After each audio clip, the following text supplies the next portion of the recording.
6h46, Europe 1 vous répond, Samuel Etienne. Les JMJ, les Journées mondiales de la jeunesse, vous en entendez parler depuis plusieurs jours déjà dans les médias de ce grand rassemblement mondial des jeunes catholiques qui viennent notamment rencontrer le pape. Mais que sont les JMJ exactement? Quelle est leur finalité? Puis quelle spécificité cette année pour celle qui s'ouvre ce soir à Cracovie en Pologne? Eh bien on en parle avec vous, Jean-François Colossimo, bonjour. Bonjour. Vous êtes historien des religions, directeur également des éditions du CERF.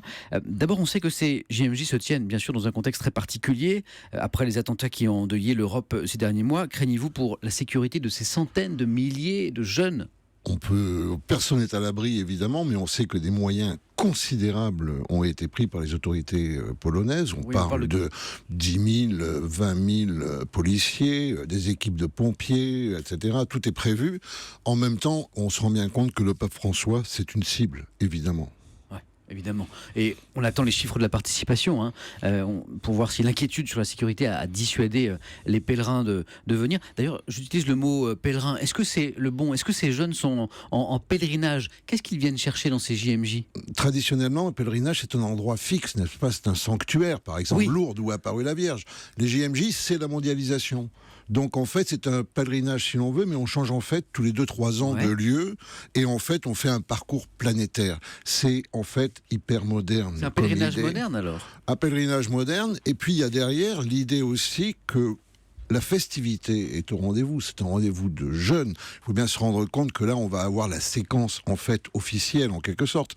Mais ils sont arrivés depuis quelques jours, ils vont échanger, il va y avoir de la catéchèse, mais aussi il va y avoir beaucoup de musique, etc. Alors en fait, on est à l'âge, vous voyez, sans rire, des rêves partis qui représentent aussi ce phénomène d'agrégation.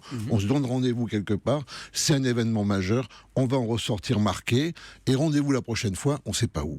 Mais on se retrouvera. Et l'Église catholique, quelle était son ambition quand Jean-Paul II les a créés en 1984, ces JMJ? C'était justement de retourner vers la jeunesse? Oui, je crois que c'était dans le cadre de ce qu'il appelait la nouvelle évangélisation, c'est-à-dire véritablement reprendre le boulot, ramener les jeunes dans l'Église, et de ce point de vue-là, on sait que c'était lui-même un pape planétaire, n'est-ce pas? Il a fait 5 ou 6 fois le tour du monde, et il n'y a pas un seul pays où il ne soit pas allé, si, un seul, la Russie.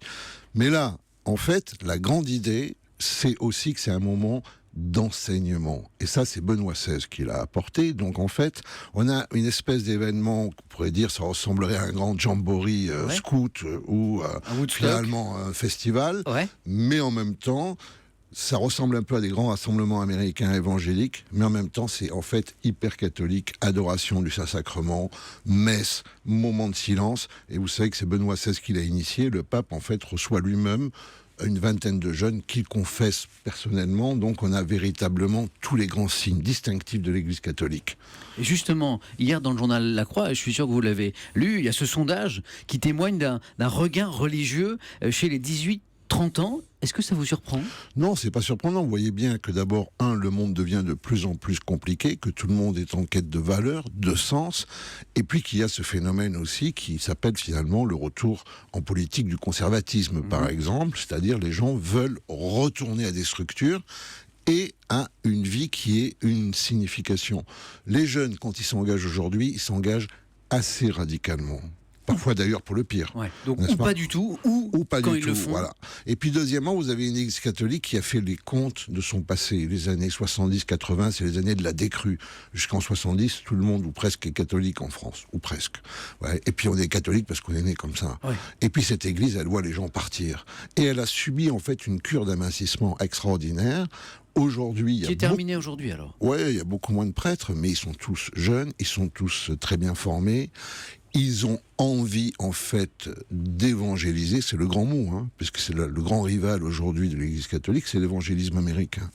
Et donc, il y a un effet retour qui est extraordinaire, et ces jeunes, ils sont très encadrés, très bien formés. Le thème des JMJ arrêté cette année par le pape François est celui de la miséricorde. Est-ce que c'est un thème qui pourrait amener le pape à parler des réfugiés? C'est son thème. Alors, il y a 3 grands sujets qu'il peut aborder. Évidemment, les migrants. On sait que là-dessus, il est iconoclaste.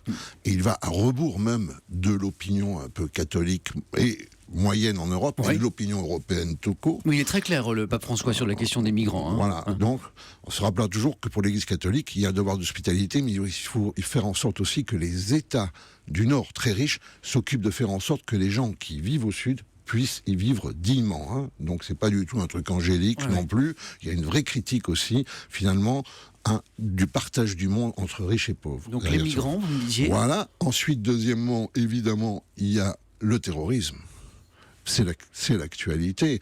Et là-dessus aussi... Vous pensez que le pape François va s'adresser aux musulmans, à l'islam? Il peut tout à fait s'adresser à l'islam, en sachant que l'Église catholique est aujourd'hui la plus grande organisation au monde qui a un dialogue suivi avec l'islam, au sens religieux du terme, à Al-Azhar en Égypte, etc. Mais que le pape, là aussi, il est à la fois sans illusion, mais aussi sans concession. D'une part, effectivement, pour lui aussi, pas d'amalgame. Les musulmans ne sont pas des terroristes, c'est clair. Mais deuxièmement, que fait l'islam pour finalement endiguer aussi ce mouvement qui se revendique de lui? Donc, un discours exigeant. Et puis le troisième point, qui est un peu plus technique, c'est la famille. Hein. Jean-Paul II, c'est le patron des JMJ. Il est là, dans le territoire Cracovie, où Jean-Paul II était évêque. Stanislas Dievitch, l'archevêque de Cracovie, c'était le secrétaire personnel de Jean-Paul II. Quand il a ouvert le synode sur la famille, c'était l'année dernière, l'année d'avant, qu'est-ce qui s'est passé pour François? Il s'est heurté à une résistance. Toutes ces idées sur les divorcés remariés, toutes ces idées sur les couples qui ne sont pas institutionnels, c'est sa manière de poser la question de l'homosexualité d'une manière très surprenante là aussi, s'est heurté à un front de résistance qui se revendiquait de Jean-Paul II. Et là, peut-être une nouvelle étape franchie, donc, à l'occasion de ces JMJ, peut-être un nouveau discours du pape en direction de la famille.